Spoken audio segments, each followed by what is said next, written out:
Now, today's top stories and Power of 5 weather from News 5. Sponsored by Akron Children's Hospital.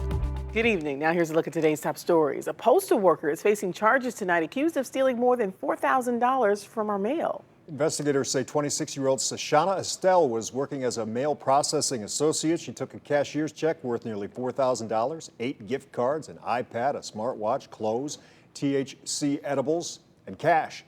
Indicted earlier this month on a charge of theft of mail by a postal employee. All 4 of the people suspected in a string of carjackings in Northeast Ohio have now been caught. The FBI Violent Crimes Task Force arrested the last of the suspects this afternoon. The other 3 were captured last month. They are suspected in a string of at least 9 violent carjackings in 6 cities back in May. Victims were pulled from their cars, thrown to the ground, and guns even pointed at their faces. New information tonight on the car stolen from a local dealership. We told you last night at 11 that a group of kids and teens swiped keys and a brand new car from Spitzer Kia on Brook Park Road in Cleveland in the middle of the day Friday. Then they came back and tried to do it again yesterday. Well, after that story aired, Kia Spitzer says it received an anonymous call. Car's been recovered. Police were given a lead on potential suspects.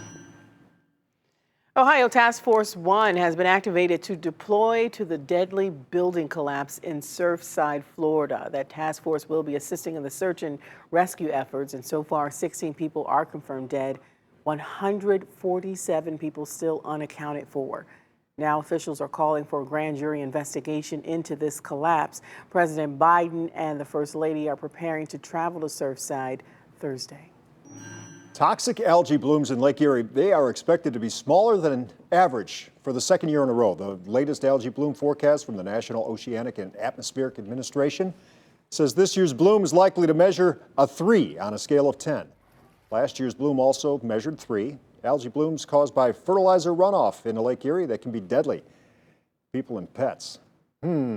All right, what else is happening out there? A lot of water. A lot of water. We're going to keep that trend going at least for another day. And then this cold front will slowly and finally, by probably Thursday evening, be south of all of us here in Northeast Ohio, and we'll start to dry things out. In that process, though, I've still got some rain upstream, and we're still going to keep our eye on any of these downpours because that's going to keep our flood threat elevated. That goes through tonight, and in our southern counties, that continues for tomorrow as well. You can bet we're going to keep an eye on it. Sponsored by Akron Children's Hospital.